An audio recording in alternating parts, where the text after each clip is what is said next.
What's up guys, welcome back for another YgoPro duel video. Next match, Cross-Banlist Cup. Before I'm going, to present the next couple of decks for today, somewhat of an important announcement, like a small contest that I want to implement here in the Cross-Banlist series are some predictions. Again, for next video, you can win something like a shout out during the next video, during the next series. A couple of questions here. First of all, like leave a prediction, if you want to predict the next winner for the next matchup, which will be Monarchs versus Chaos. And the second question here is possible which two decks from the next group, so Group B, will move on to the top 16 playoffs. But I'll come back to that in, after the match, after this match. So the first deck list we have, of course, Zombie Undead. Ooh, this is a delicious deck.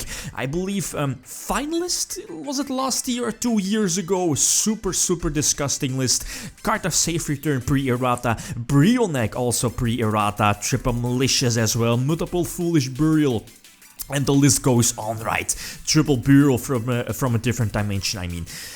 This is such a delicious deck, right? The second list we have Fire Fist. I believe this should be an OCG list with double Bottomless, double Torrential Tribute, double Compulse, and the Solemn Judgment as well. And I believe here in the TCG we got like full force Fire Fist with Rooster and Spirit. I believe both are different, right? Yeah, with their TCG and OCG names. I believe when we eventually got these cards, I believe it was Spirit that got put to one for us TCG players, and I believe the OCG it was Rooster, or was it the other way around? I think it was the other way around. But again, with the mindset here is again, we back in, was it 2013, weren't able to play full force 3-axis Fire Fist here in the TCG, thanks to Konami. Anyway, so which deck has the advantage? Well, it should be 50-50 with Fire Fist, has the option, a lot of back row, and Undead does have some problems of getting through like an established board with, or at least backed up with multiple back rows. Then again, card of Safe Return, Heavy Storm, a super crucial card in these particular matchups, can be important, right? So let's not waste any more time, let's hop into the first duel.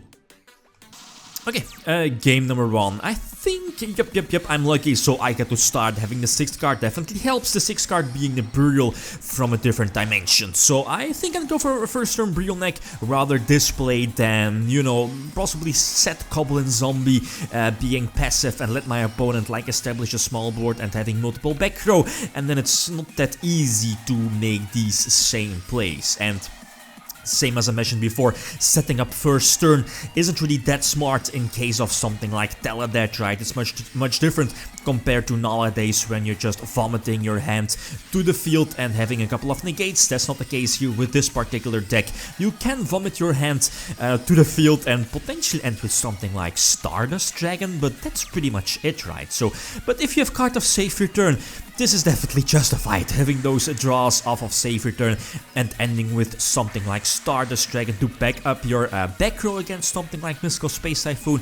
That can be important, or something like a Bear, Fire Fist Bear.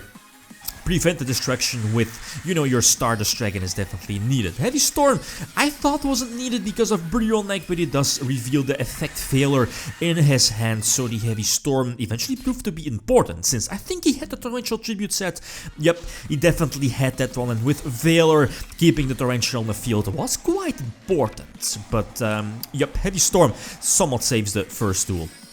So game number 2, the opponent gets to start. That's an okay start, I guess, having the, I believe, 2 back rows eventually, well 3 if you can count in the 10 cent, I think it's 10 cent, yeah, giving you the extra attack boost, and then 2 unknown back row, being, I believe, the Mystical Space Typhoon and Compulse. Yep, the threat of black rows definitely was alive, so going for the Compulse, that was definitely needed. If it was something like Torrential, I think it would have been forced to use Torrential early, right, prevent the black rows from coming through. Having Gorse does save my, does save me here in this situation, but again, it's very hard to combat these. It's again really hard to, if the opponent is like an established field here in this situation and having multiple back rows backing it up. Again, for this deck that's hard to, if you don't have something like Giant Tornado or Heavy Storm to get rid of those back rows. And Photon Strike Bouncer is definitely a solid hit, solid pick on his part, same with Zenmates, somewhat securing the defense, right? And Gyoku, I believe the name is blocking the back row, and yeah, whatever, right? Bear getting in some damage, and now the final damage has been dealt. So yeah, a huge explosive first turn on his part definitely sealed the deal, right? And no Black Crows. I needed the Black Crows to stay in the duel. So game number 3, I have a slow start, no card of safe return, so I cannot, you know, pump out a huge board. Well, I think I can, but like why, right? With no immediate advantage out of that. So just normal summon Armageddonite, having the malicious play ready to potentially like normal summon Plague and eventually force or potentially force out a back row. He does use a Compulse, I get why. Maybe for something like Stardust, he probably would have used Compulse after that, but again, I had Malicious in grave, another Plague Spreader ready in grave, and well, here in this case also Dark Arm Dragon again. So I'm not really sure. Okay, the Compulse I get, and I think I only had 2 outs or 2 options to get a follow-up play, and that's, I think, correct me if I'm wrong, Monster Reborn, as you saw, going for Armageddonite and Emergency Teleport. I think outside of that, I didn't have like a follow-up play after this, since again Dark Arm Dragon was not live. I think he didn't have any tuners for brain control, so I think my play would have been stopped if it wasn't for Monster Reborn or Emergency Teleport. But again, I had the option, so I can just establish an even bigger board. But yeah, thanks to Bottomless Triple on the Stardust Dragon, he's still alive, right? But again, the restrictions of the Fire Fist monsters definitely hurt here. Not being able to attack with all of them Beast Warriors, I think.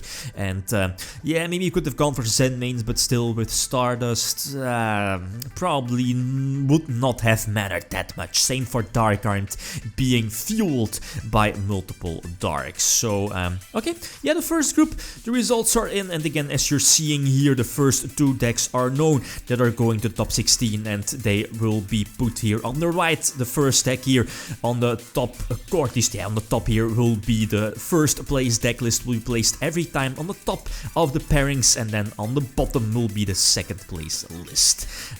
So again, as I mentioned before, feel free to leave your comments, your predictions for the next group, Group B, which deck is going to win the next matchup, either Extra Deck Monarchs or Chaos, that will be a next match, or if you want, if you want, feel free to leave like a prediction of the next 2 decks from Group B to move on to the top 16. You can win like a shout out, definitely win like a shout out for the next video, so take your chance. Okay guys, that's it. Thanks for watching, and feel free to leave a comment or a like if you enjoyed the video. Lithium signing out. Peace.